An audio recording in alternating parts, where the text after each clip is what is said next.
नमस्ते दोस्तों, मैं हूं प्रदीप कुमार। आप देख रहे हैं डिजिटल मार्केट। वीडियो शुरू करने से पहले बता दूं, ये वीडियो एक एजुकेशनल पर्पज के लिए है। अगर आप स्टॉक मार्केट में कोई भी फाइनेंशियल इन्वेस्टमेंट करते हैं तो अपने फाइनेंशियल एडवाइजर से सलाह जरूर लें या फिर अपनी सोच समझ के साथ ही स्टॉक मार्केट में इन्वेस्टमेंट करें।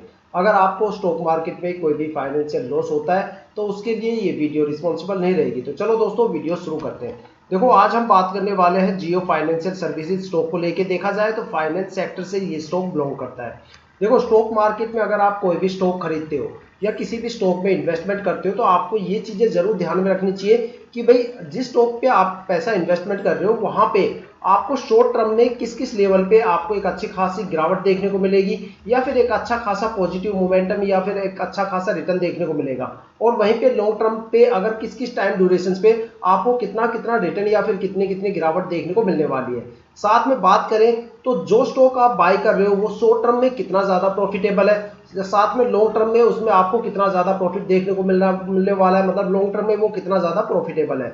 ठीक है, इस वीडियो में हम आपको यही सब बताने वाले हैं जियो फाइनेंशियल सर्विसेज स्टॉक को लेके कि भाई ये जो स्टॉक है शॉर्ट टर्म में आपको कितने कितने टाइम पीरियड पे कितना कितना रिटर्न देगा या कितना लॉस यहाँ पे आपको देखने को मिलेगा, और लॉन्ग टर्म में यहाँ पे आपको क्या क्या टारगेट देखने को मिलेंगे, क्या क्या रिटर्न देखने को मिलेंगे। साथ में ये स्टॉक शॉर्ट टर्म के लिए ज्यादा प्रॉफिटेबल है या फिर लॉन्ग टर्म के लिए ज्यादा प्रॉफिटेबल है। तो वीडियो को अंत तक जरूर देखना। चलो वीडियो शुरू करते हैं।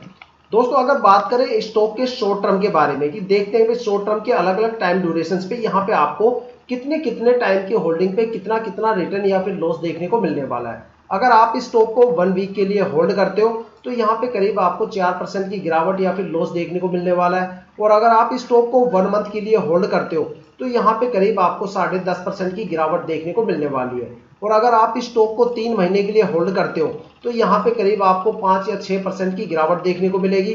और अगर आप इस स्टॉक को कम से कम 6 महीने के लिए होल्ड करते हो तो यहाँ पे करीब आपको 17 या 18% की एक अच्छी खासी गिरावट देखने को मिलने वाली है। लेकिन अगर आप इस स्टॉक को 9 मंथ के लिए होल्ड करते हो तो यहाँ पे करीब आपको 31 या 32% का एक अच्छा खासा प्रॉफिट या फिर रिटर्न देखने को मिलने वाला है। और अगर बात करें स्टॉक के लॉन्ग टर्म के अलग अलग टाइम ड्यूरेशन के बारे में तो देखते हैं यहाँ पे अलग अलग टाइम अलग अलग टाइम की पे आपको होल्डिंग करने पे कितना कितना रिटर्न देखने को मिलेगा। तो अगर आप यहाँ पे 1 ईयर की होल्डिंग करते हो तो यहाँ पे करीब आपको 50% का रिटर्न देखने को मिलने वाला है। और अगर आप इस स्टॉक को 2 साल के लिए होल्ड करते हो तो करीब आपको यहाँ पे 26% का रिटर्न देखने को मिलने वाला है। और यही रेशियो लगातार आपको लगातार 5 ईयर्स की होल्डिंग तक देखने को मिलने वाला है। ठीक है, अगर एक कंक्लूजन निकाला जाए तो ये स्टॉक शॉर्ट टर्म के लिए बिल्कुल भी प्रॉफिटेबल नहीं है। अगर आप ये सोच के स्टॉक में इन्वेस्टमेंट कर रहे हो कि भाई 2-4 महीने बाद या फिर 4-5 महीने के बाद हम एक यहाँ से प्रॉफिट गेन करके निकल जाएंगे, तो मैं आपको बता दूं अगर आप शॉर्ट टर्म में 6 महीने तक या 7-8 महीने तक इसे होल्ड करते हो तो यहाँ पे आपको कोई भी रिटर्न देखने को नहीं मिलेगा, बल्कि यहाँ पे आपको भर भर के यहाँ पे लॉस और गिरावट देखने को मिलने वाली है।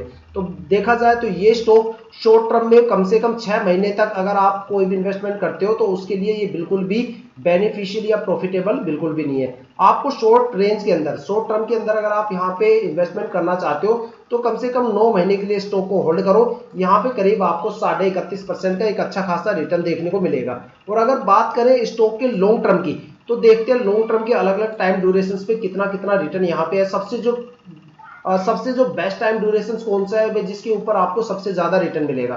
तो अगर आप यहाँ पे 1 ईयर के लिए होल्ड करते हो तो यहाँ पे आपको सबसे अच्छा रिटर्न देखने को मिलता है। लेकिन अगर आप लंबे टाइम के लिए इसे होल्ड करते हो तो यहाँ पे कोई भी अच्छा खासा रिटर्न देखने को नहीं मिलने वाला। जो रिटर्न यहाँ पे 2 साल की होल्डिंग में आपको मिलने वाला है वही रिटर्न लगातार आपको 5 ईयर्स की होल्डिंग तक देखने को मिलने वाला है। तो देखा जाए तो ये स्टॉक शॉर्ट टर्म में तो प्रॉफिटेबल बिल्कुल नहीं है। और अगर लॉन्ग टर्म की बात करें तो यहाँ पे आपको मैक्सिमम 1 साल तक के होल्डिंग पे आपको एक अच्छा खासा रिटर्न देखने को मिलने वाला है। अगर इसको ज्यादा लंबे टाइम तक आप होल्ड करोगे तब भी आपको यहाँ पे कोई अच्छा खासा रिटर्न देखने को नहीं मिलने वाला। अगर इस स्टॉक के शेयर प्राइस की बात करें तो अभी जो इसका शेयर प्राइस है वो 315 रुपए के आसपास है। इसी रेंज में आपको इंडियन स्टॉक मार्केट में इससे भी बढ़िया ऑप्शंस आपको मिल सकते हैं, इससे भी अच्छे स्टॉक आपको मिल सकते हैं। जैसे मैं आपको एक स्टॉक यहाँ पे कंपेयर करके दिखाने वाला हूँ। यहाँ पे जो एक स्टॉक है नीला स्पेसिस के नाम से, ठीक है, कंस्ट्रक्शन कंपनी का ये स्टॉक है। 12 रुपए का इसका शेयर प्राइस है। अगर इसके रिटर्न की बात करें तो ये अपने इन्वेस्टर्स को भर भर के रिटर्न दे रहा है, शॉर्ट टर्म में भी और लॉन्ग टर्म में भी। अगर आप इस स्टॉक को कम से कम 9 महीने के लिए होल्ड करते हो तो यहाँ पे आपका पैसा करीब 1.5 गुना हो जाता है, ठीक। और अगर आप इस स्टॉक को 1 ईयर के लिए होल्ड करते हो तो यहाँ पे आपका जो इन्वेस्टमेंट है वो कम से कम 3 गुना रिटर्न यहाँ पे आपको देखने को मिलता है। आपका जो पैसा है वो 3 गुना हो जाता है, ठीक है। और अगर इसे आप लॉन्ग टर्म के लिए भी इन्वेस्टमेंट करते हो तो करीब कम से कम 4 साल की होल्डिंग में यहाँ पे आपका जो पैसा है वो 10 गुना हो जाता है, ठीक है। अगर आप ये सोचते हो भाई यहाँ पे स्टॉक की जो प्राइस रेंज है वो काफी कम है, तो मैं आपको एक बड़ी प्राइस रेंज का भी एक स्टॉक दिखाता हूँ, जो स्टॉक है मोतीलाल ओसवाल के नाम से, ठीक है। फाइनेंशियल कंपनी का ये स्टॉक है, 938 रुपए का शेयर प्राइस है। अगर इसके रिटर्न की बात करें तो यहाँ पे 9 मंथ की होल्डिंग में आपका पैसा लगभग डबल है, और अगर आप 1 ईयर की होल्डिंग करते हो तो यहाँ पे आपका पैसा करीब 3 गुना हो जाता है। तो दोस्तों ये थी अब तक की सबसे लेटेस्ट अपडेट जियो फाइनेंशियल सर्विस स्टॉक को लेके। अगर आपको वीडियो अच्छी लगी हो तो लाइक शेयर कमेंट जरूर कीजिएगा। साथ में अगर आप वीडियो पे नए हो तो चैनल को सब्सक्राइब कीजिएगा, ताकि हम जितने भी डीपली एनालिसिस करके आप लोगों के लिए वीडियो लेके आते हैं उसकी नोटिफिकेशन सबसे पहले आप तक पहुंचे, ताकि आप स्टॉक मार्केट के हर पहलू से रूबरू रहे, अपने आप को अपडेट और अपग्रेड करते रहे। इसी के साथ वीडियो समाप्त करते हैं। जय हिंद, जय भारत।